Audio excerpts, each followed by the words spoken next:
आज का ये वीडियो देखते देखते हो सकता है आपकी आंखों में आंसू आ जाएं, क्योंकि आज के इस वीडियो में मैं आपको एक ऐसी रियल लाइफ स्टोरी सुनाने वाला हूँ जो किसी भी इंसान को अंदर तक हिला देने की ताकत रखती है। अगर आपको जिंदगी में कुछ उखाड़ना है तो आज का ये वीडियो गलती से भी मिस मत कर देना। 1891 में यह वो साल था जिस साल भारत भूमि पर एक ऐसे महापुरुष का जन्म हुआ जिसने जीवन भर लाचारी सहने के बाद दूसरे लाचार लोगों को लाचारी से दूर किया। बचपन से ही ये लड़का बहुत तेजस्वी और बुद्धिमान था। पिता जब आर्मी से रिटायर हुए तब उनके कुल 14 बच्चे थे, लेकिन यह बच्चा उन सब में सबसे होशियार था। बच्चे की इसी चमक को देखते हुए इतने सारे बच्चे होने के बावजूद पिता ने इसे एक अच्छा एजुकेशन देने में कोई कसर नहीं छोड़ी। बच्चा 5 साल का हुआ तो कई चुनौतियों का सामना करने के बाद स्कूल में दाखिला मिला। अब आपके दिमाग में यह सवाल जरूर आया होगा कि स्कूल में दाखिला मिलने में ऐसी कौन सी चुनौती आन पड़ी। चिंता मत कीजिए, इन सवालों को उठने दीजिए, क्योंकि जैसे जैसे कहानी आगे बढ़ेगी वैसे वैसे आपको पता चल ही जाएगा। इनकी जीवन गाथा सुनकर आपकी आंखें जरूर भर आएंगी। बच्चे ने अभी स्कूल जाना शुरू ही किया था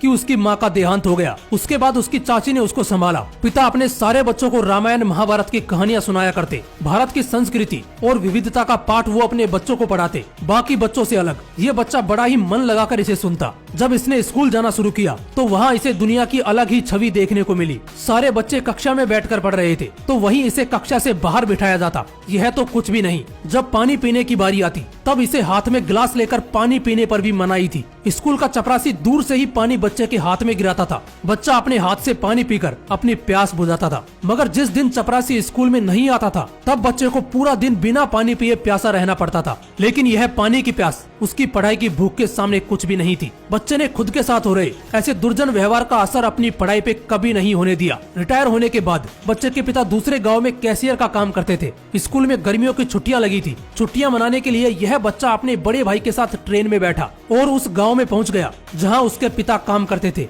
स्टेशन पर काफी वक्त हो गया था पर उनके पिता उन्हें लेने अभी तक नहीं आए थे। दोनों भाइयों ने बेहद साफ सुथरे कपड़े पहने हुए थे। काफी देर एक ही जगह बैठा देख स्टेशन मास्टर उनके पास आया और पूछा, बेटा तुम कौन हो और कहाँ जाना है? छोटे बच्चे ने बिना सोचे समझे बोल दिया कि हम महार हैं। स्टेशन मास्टर झट से खड़ा हुआ और उनसे दूर भागने लगा। बच्चा यही सोच रहा था कि उसके साथ ऐसा क्यों हो रहा है। उन्हें लेने उनके पिता नहीं आ पाए तो दोनों भाइयों ने खुद पिता के पास जाने का सोचा। स्टेशन के बाहर निकले तो वहाँ तांगे वाला खड़ा था, लेकिन स्टेशन पे उस तांगे वाले ने सुन लिया था कि ये दोनों बच्चे महार हैं, इसलिए तांगे वाले ने बच्चों को मना कर दिया। बच्चों ने जब 2 गुना पैसा देने की बात कही तब जाकर तांगे वाला माना, लेकिन इसमें भी एक शर्त थी, तांगा वो नहीं चलाएगा, वो बच्चे ही चलाएंगे। दोनों भाइयों ने खुद तांगा चलाया। तांगे वाला चल के उनके पीछे आ रहा था। बच्चों को उनकी मंजिल तक छोड़कर उसने तांगे को पहले धोया और बाद में उस पर चढ़कर तांगा चलाया। बच्चा अब गहरी सोच में डूब गया था कि ना तो उनके कपड़े खराब हैं, ना ही उन्होंने कोई बदतमीजी की, फिर लोग आखिर उनके साथ ऐसा क्यों कर रहे हैं। अब उसे थोड़ी पता था कि उस समय वो जिस महार जाति से बिलोंग करता था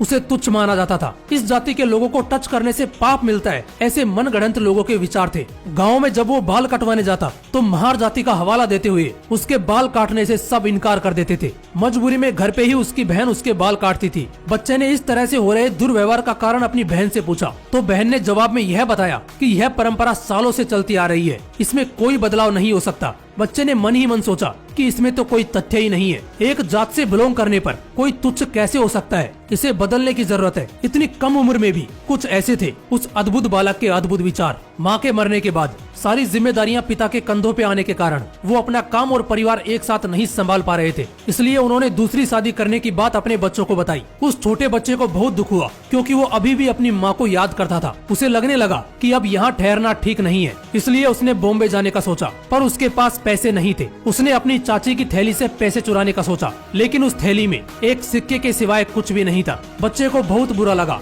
समाज का दुर्व्यवहार झेलते हुए उसने स्कूल में अपनी पढ़ाई जोरों शोरों से जारी रखी। उसकी पढ़ाई की मेहनत रंग लाई और उसे इंडिया के सबसे अच्छे स्कूल्स में से एक अल्फिंस्टोन हाई स्कूल में दाखिला मिल गया। बच्चे की पढ़ाई के लिए पिता पूरे परिवार के साथ बॉम्बे चले आए। बच्चे को लगने लगा कि अब तो वो बड़े शहर में आ चुका है, यहाँ उसके साथ किसी भी तरह का दुर्व्यवहार नहीं होगा, लेकिन वो गलत था। यहाँ तो उसके साथ और भी ज्यादा बदसलूकी हो रही थी। एक बार मैथ्स के टीचर ने उसे ब्लैक बोर्ड पर एक मैथ्स के प्रॉब्लम को सोल्व करने के लिए बुलाया। उसी वक्त बच्चे शोर मचाने लगे और बोलने लगे कि इसे ब्लैक बोर्ड के पास मत जाने दो। पता है क्यों? क्योंकि उस ब्लैक बोर्ड के पास सारे बच्चों के टिफिन रखे हुए थे जिनमें उनका खाना था। उन्हें लगता था कि अगर यह बच्चा उनके टिफिन के पास जाएगा तो उनका खाना दूषित हो जाएगा। सच बता रहा हूँ, आज मैं जब इन बातों को सुनता हूँ ना, तो मेरा सर चकराने लगता है। पता नहीं उस बच्चे ने सिर्फ अपनी पढ़ाई के खातिर कितना कुछ सहा होगा। इतना कुछ सहन करने के बावजूद उसने 17 साल की उम्र में मैट्रिक की परीक्षा पास की और उसी साल उसकी शादी भी कर दी गई, क्योंकि उस समय कम उम्र में ही शादी करने की प्रथा थी।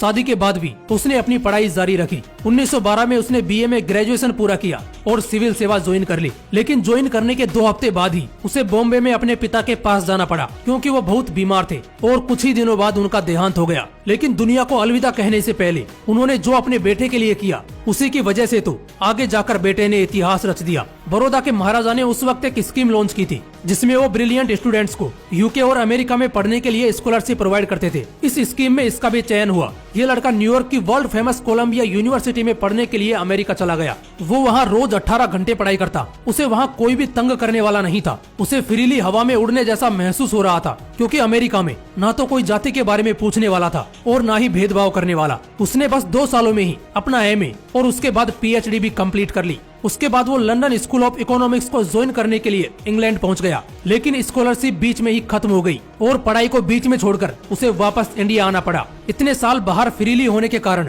उसे इंडिया में कदम रखते ही दम घुटने जैसा महसूस होने लगा, क्योंकि जब उसने बड़ौदा में सिविल सेवा ज्वाइन की तो लोग इतना पढ़ा लिखा आदमी होने के बावजूद भी उसे तुच्छ ही मानते थे। यहाँ तक कि उसे कोई पानी के लिए भी नहीं पूछता था। इससे तंग आकर वो बॉम्बे चला गया और एक बिजनेस शुरू किया, लेकिन वो नहीं चला। 1918 में उसने लेक्चरर की नौकरी ज्वाइन की। जैसा कि वो बचपन से ही एक ब्रिलियंट स्टूडेंट था, उसी तरह वो एक बहुत ही जबरदस्त टीचर भी था। वो बहुत ही बेहतरीन ढंग से अपने स्टूडेंट्स को पढ़ाया करता था। इसी बीच उसने दलित लोगों के हितों के लिए लड़ना शुरू किया। वो दलित लोगों के पास जाता और उन्हें उनके हक की लड़ाई के लिए प्रेरित करता। धीरे धीरे दलित लोगों ने अपने न्याय के खातिर उसके साथ आना शुरू कर दिया। 1920 में अपने मित्रों की सहायता से अपनी बीच में छूटी पढ़ाई को पूरा करने के लिए वो फिर से लंदन चला गया और 1923 में इकोनॉमिक्स में डॉक्टरेट की पढ़ाई पूरी कर भारत लौटा। उसने बैरिस्टर इन लॉ की पढ़ाई भी पूरी की। उसने न्याय को बारीकी से पढ़ा।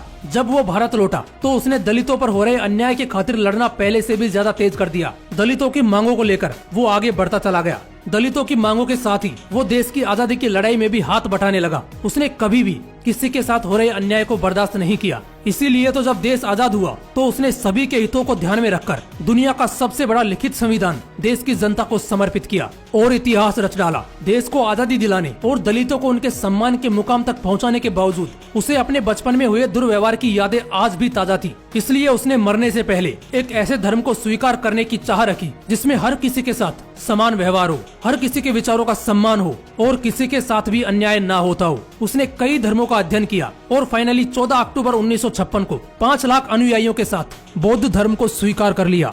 लेकिन उसके बाद से ही उनकी हेल्थ बिगड़ती चली गई और 6 दिसंबर 1956 को उन्होंने इस दुनिया को अलविदा कह दिया। दोस्तों, ये थी खुद दुखों को सहकर दूसरों को दुख की घड़ियों से बाहर निकालने वाले भारत माता के सपूत भारत रत्न डॉक्टर बाबा साहेब भीमराव अंबेडकर की महान चरित्र गाथा। आज 140 करोड़ की विविधता से भरी जनसंख्या इस देश में सम्मान के साथ समानता से जीवन व्यतीत कर रही है। यह बाबा साहेब द्वारा लिखे गए दुनिया के सबसे बड़े संविधान की बदौलत ही है। अंग्रेजों के घर में जाकर पढ़ाई करके उन्हीं को अपने देश से बाहर फेंकने में अपना बहुत बड़ा योगदान देने वाले इस महामानव को हमारा कोटि कोटि प्रणाम।